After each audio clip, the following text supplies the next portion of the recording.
반갑습니다. 오늘 새로운 곳에서 다시 주님의 말씀을 여러분들에게 전해드리고자 합니다. 자, 오늘 말씀 먼저 한번 보겠습니다.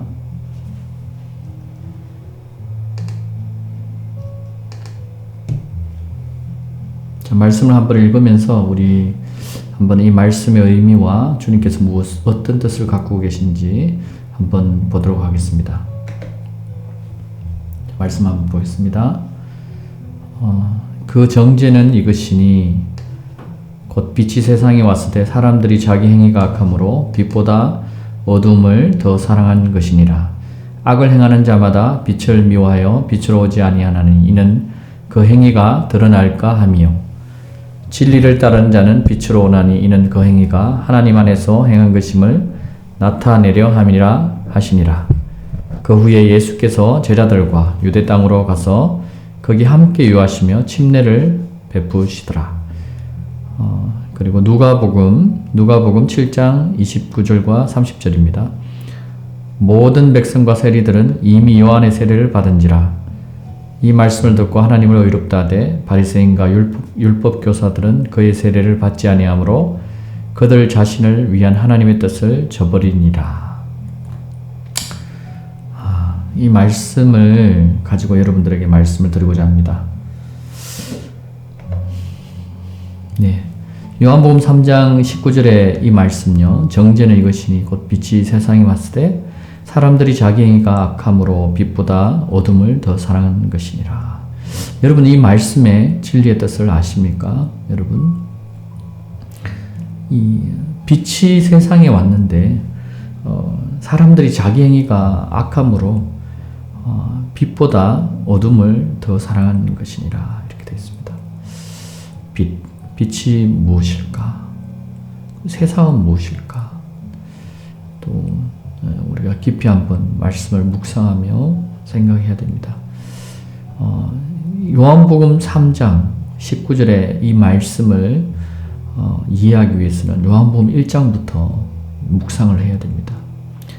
요한복음 1장에 분명히 참빛에 대해서 이야기를 하고 있습니다. 참빛이 누구신지를 이야기하고 있고 그 참빛을 영접하는 자, 요한복음 1장 12절의 말씀처럼 그 이름을 믿는 자는 하나님의 자녀가 되는 권세를 주셨으니 이렇게 됐습니다.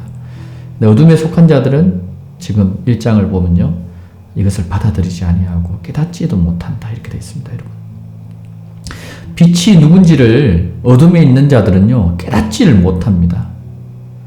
그죠? 너무 중요한 겁니다.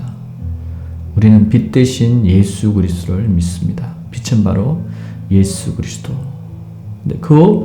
이 예수 그리스도의 그 비밀을 더 깊이 요한복음 1장을 묵상해 보면은 이 예수가 참빛이 누군지를 우리가 이해할 수 있습니다.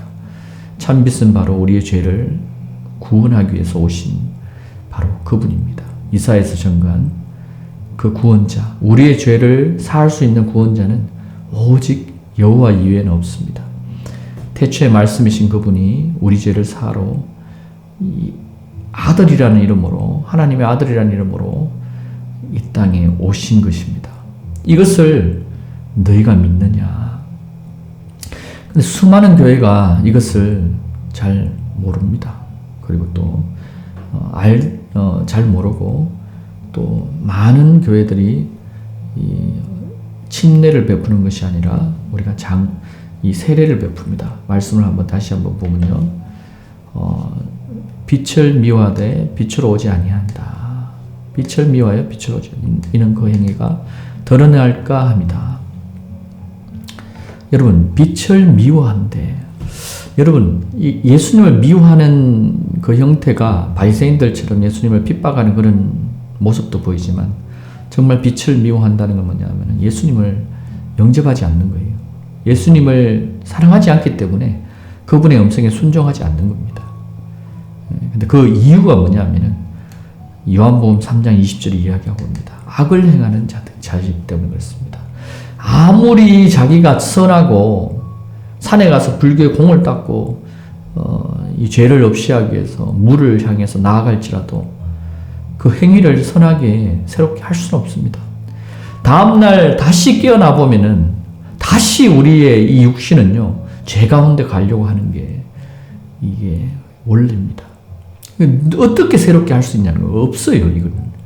그러니까 그분 이외에는, 영원한 속죄를 이루시는 그분 이외에는 우리의 죄를 깨끗게 하실 수 있는 분이 없단 말이에요. 그분이 이사야가 전가하고 있는 바로 그분입니다. 우리 죄를 사실 수 있는 그분은 오직 여호와이십니다. 그 여호와만이 우리 죄를 사할 수 있단 말이에요. 그래서 그분이 오셔야 되는 거예요. 그분 이외에 구원할 다른 이름을 우리에게 준 적이 없다고 사도행전이 이야기하는 그분이 뭐다? 예수라는 거예요. 예수. 말씀이 육신이 되어 오신 그분, 요한복음 1장 14절에 그분, 요한복음 1장 1절의 말씀은 태초에 그 말씀, 태초에 말씀하신 분, 그 말씀이 14절에 육신으로 오신 분, 이것을 수많은 교회가 영접하지 않는다는 거예요. 수많은 목사들이 이것을 인정하지 않습니다. 여호와가 예수임을 인정하지 않습니다. 그것을 인정하는 초대교회는요, 예수께서 제자들과 유대 땅으로 가서 거기 함께 유하시며 지금 오늘 이 본문 말씀처럼 침례를 줍니다. 그리고 침례를 받습니다. 침례를 받지 못하는 이유는 뭐냐면은 자기 행위가 드러날까 합니다. 이게 침례도요, 아무나 못 받는 게 뭐냐면은 이 두려워합니다. 사람들이. 제가 느끼기에는 왠지 뭔가가 자기 행위가 드러날 것 같고, 그죠? 자기의 속 더러운 것들이. 근데 그 진리를 따르는 자는 빛으로 온다고 되어 있습니다. 하나님께서 이 행위가 하나님 안에서 행한 것임을 나타내려 한다. 그래서 하나님의 말씀을 받는 자들은요, 이 선지자들도 마찬가지고 다 그렇게 행합니다. 하나님의 말씀을 선포하고 그 행위를 나타낸다는 거죠. 율법이 아닙니다. 하나님의 명령하신 것에 대해서 순종입니다. 이것을 또 율법이니 할례니 이렇게 또 이야기하면 큰일 납니다. 먼저 그의 나라와 그의 의를 구하라. 하나님의 의를 주님께서 아들로 오신 그분께서 먼저 하나님의 의를 이루시기 위해서 세례 요한에게, 침례 요한에게 침례를 받지 않습니까? 근데 수많은 사람들이 방금 우리가 읽었던 이 말씀 보십시오. 이 말씀에서 모든 백성들이 요한의 회개의 침례, 세례를 받지만, 그래서 하나님께서 의롭다 이렇게 칭합니다. 하나님의 뜻을 행하는 자들을 하나님께서 의롭다, 참되다, 옳다 이렇게 이야기하는 거예요. 하나님의 뜻대로 행해야 됩니다. 하나님의 뜻대로 행해야 되는데 바리새인과 율법 교사들은 하나님의 침례를 받지 않습니다. 지금 여기에 세례라고 되어 있는데 개역 개정입니다. 킹제임스를 보면 다 침례입니다. 그리고 원어를 보면은 바로 이 뵙티조는요, 세례라 또는 침례라고 번역이 되는데 다 물에 잠겼다고 올라오는 겁니다. 그 확실하게 증거가 뭐냐면은 예수님이 침례 받으시는 그 부분과 빌립이 사마리아 내시에게 침례 주는 장면을 보면 물에 들어갔다가 잠겼다가 나오는 겁니다. 다시 태어나는 거는요, 이 모태, 이 아기가 다시 들어가서 물속에 들어갔다 나오는 그걸 이야기하는 거거든요. 근데 여기서 마음의 할례니 뭐 이렇게 해서 미혹이 되어 있습니다. 수많은 사람이. 그리고 이거는 형식이니, 왜? 세례를 받고도 이 마음이 변화되지 않거든요. 이게 이 몸이 깨끗게 되는 것이 아니고 우리가 하나님의 말씀에 순종함으로 영적으로 내 영이 인침을 받는 거예요. 이 믿음으로 받는 거라고요. 이것이. 그래서 이게 하나님의 뜻을 행함으로 하나님께로 난 자가 되는 겁니다. 이거 믿음으로 나가는 거예요.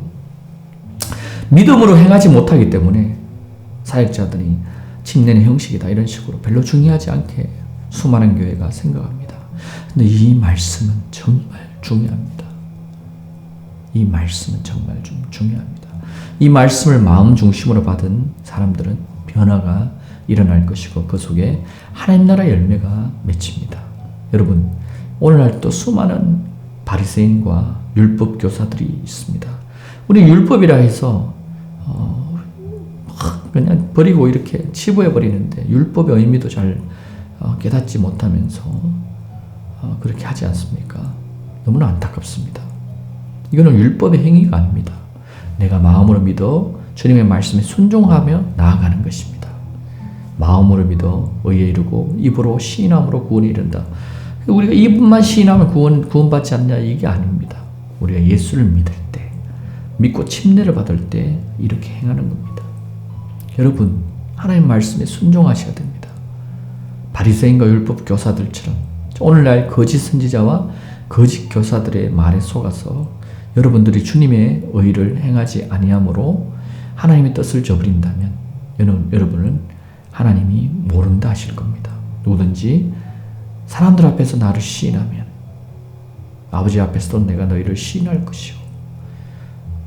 주님께서는 누구든지 사람들 앞에서 나를 시인하지 아니하면, 여러분 침례를 받을 때 주님은 그리스도이십니다. 그리스도는 바로 주십니다. 그리고 하나님의 아들로 오신 그분입니다. 이사야 전가는 그 말씀이신 그분입니다라고 시인해야 되는데 시인을 못하는 거죠. 자기 행위가 드러날까 싶어서 수많은 사람이 그럴 겁니다. 근데 성경은요, 이것을 보고 정죄를 합니다. 자기 행위가 악함으로 이 어둠이 자리 잡고 있는 사람들이 속에 어둠이 자리 잡고 있다 보니까 받아들이지 못하는 거예요. 빛이 세상에 왔는데. 근데요, 주님은 이것을 향해서 정죄라고 이야기합니다. 이 말씀을, 하나님의 증거를, 이 빛 대신 그분을 받아들이지 않는 자들, 바로요, 자기가 정죄받은 것을 깨닫지 못하고 있습니다. 여러분, 정죄는요, 하나님께로부터 분리된지를 깨닫지 못하고 있다는 거예요. 아담과 하와가 하나님 말씀을 순종해야 되는데 순종하지 않으므로 아담과 하와가 하나님으로부터 분리됩니다. 선악과 문제로 마귀의 음성을 듣고, 하나님의 음성과 마귀의 음성이 있는데 이것을 분별하고 구분하지 못함으로 이 교만이 들어오죠. 마귀의 음성에 순종하게 됩니다. 누구든지 순종하는 자의 종이 된다. 여러분, 이 말씀을 기억하셔야 됩니다. 정말 중요한 겁니다. 이 말씀은 영적인 말씀이라서 깨닫는 자는 깨달을 것이고 깨닫지 못하는 자는 깨닫지 못할 것입니다. 깨닫지 못하는 자는 왜 깨닫지 못하느냐? 그 마음에 이 어둠이 덮고 있어서 그렇습니다. 이 어둠을 떨쳐나와야 됩니다. 어둠을 떨쳐나오려 하면은 내가 열매를 맺기 위해서 하나님 씨를 받아야 돼요. 하나님 씨를 받아들여서 그 씨가 열매 맺도록 해야 되죠. 열매 맺도록 하려면은 열매 맺기까지 세상의 염려나 걱정이나 이 마귀의 유혹이나 이런 걸 기도하고 주님을 구해야 됩니다. 이것이 비밀입니다. 이렇게 될 때 우리가 주님을 온전히 바라볼 수 있습니다. 그리고 주님께 내가 온전히 영광 돌릴 수 있다는 거죠. 이것이 성경이 증거하고 있는 정죄이며 하나님의 의를 따르는 길입니다. 여러분, 이것이 시작일 뿐입니다. 근데 이 시작도 시작하지 못한 수많은 한국교회 장로교들 어떻게 할지 참 걱정입니다. 침례교, 장로교, 선교교 수많은 교단이 있지만 하나님의 뜻을 온전히 따르는 교회는 많지 않습니다. 여러분은 하나님 말씀을 따르고 있는지 아니면 여러분 교회의 목사님을 따르고 있는지 여러분 잘 생각해 보셔야 됩니다. 여러분이 이 말씀을 깨닫지 못하면 여러분이 말씀을 보지 않고 구하지 않기 때문입니다. 하나님을 찾지 않기 때문에 이 말씀을 제가 여러분들에게 드려도 깨닫지 못하는 사람들은 깨닫지 못할 것입니다. 마지막 때 주님이 말씀하십니다. 있는 자는 더 가질 것이요 없는 자는 자기의 있는 것까지 빼앗기리라. 여러분, 이런 일들이 여러분에게 일어나지 않도록 주님을 구하고 주님을 찾아야 됩니다. 기름을 준비하셔야 됩니다. 주님 오실 날이 멀지 않았습니다. 예수 그리스도의 이름으로 여러분을 축복합니다.